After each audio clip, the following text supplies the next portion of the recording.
मुन्ना भैया जिनके बारे में मैं हमेशा सुनती थी और जब भी अयोध्या आती थी कोशिश करती थी कि मैं उनसे मिलूं, आदरणीय महंत ब्रजमोहन दास जी को मैं एक बार और आपका चरण स्पर्श करके मैं आशीर्वाद लेना चाहती हूँ। और जैसे पवन जी को अपने आशीर्वाद दिए वैसे हम लोग को भी आशीर्वाद दीजिए। बिल्कुल, आप बहुत अच्छा गाती हैं।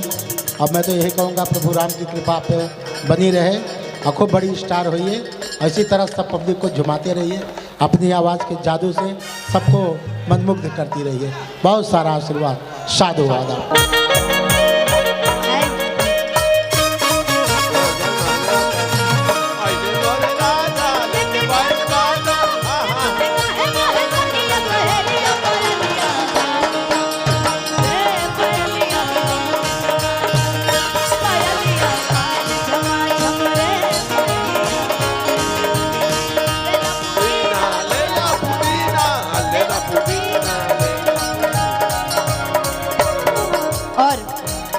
छतानी पर हम बाबा झट दे कराई दसनमवा से हमर मिलनवा ये जान।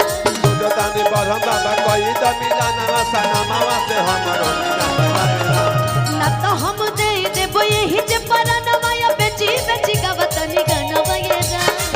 बेची गनवा ना के बेची गावतनी गनवा ये जान। एगो भाव सुन पवन भैया के गाना ह दिल धड़काता दिल धड़काता केहू के प्यार में केहू के प्यार में केहू के प्यार में केहू के प्यार मन मस्त भइल बा मस्ती में दिल बैठल प्यार के कस्ती में मन मस्त भइल बा मस्ती में दिल बैठल प्यार के कस्ती में रहेला अखियां हरदम इंतजार में दिल धड़काता केहू के प्यार में केहू के प्यार में केहू के प्यार में केहू के प्यार में ले लो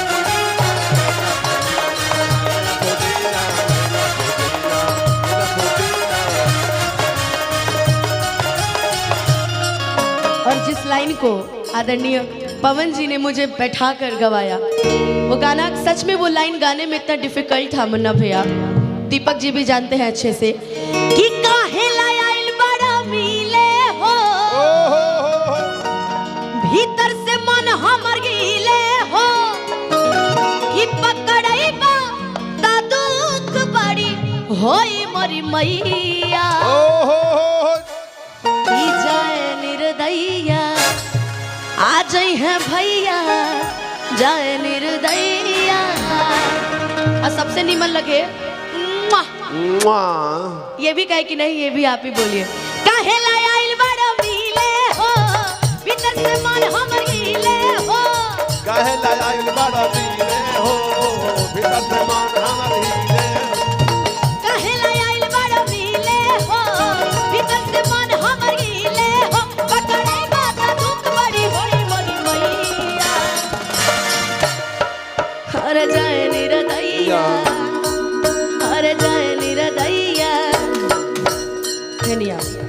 धनिया हमरा बुझाता कि हमरो डांस बिना तनी अधूरा। आओ चारों जानी जा लोग कि जाए निरदैया कि जाए निरदैया कि जाए निरदैया आ जाई है भैया जाए निरदैया आ जाई है भैया जाए निरदैया आ जाई है भैया जाए निरदैया।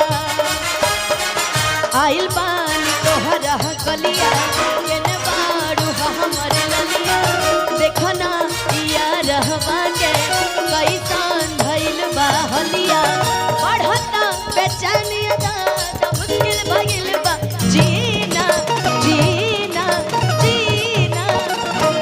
जिद्दी चाचा से बोलो वाला हाँ चाचा ले बढ़िया तार चाची बोले ली।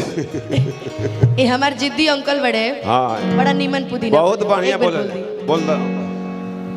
1 मिनट, मैं आदमी की भाषा बोल सकता हूँ, जो जानवर बोला है उसको कैसे मैं कॉपी कर सकता हूँ? आज भर जानवर बन जाओ। आइए ताली बजा दीजिए। अरे अरे अरे अरे बोलना है बोलो।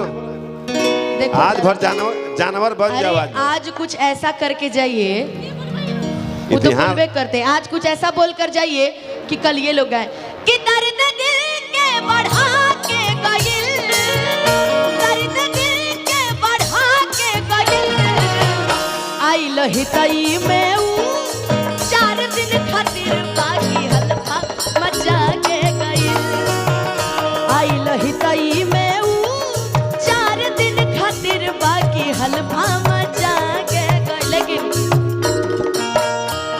की बढ़ता बेचैनिया दादा, मुश्किल भगिल बाजीना जीना जीना।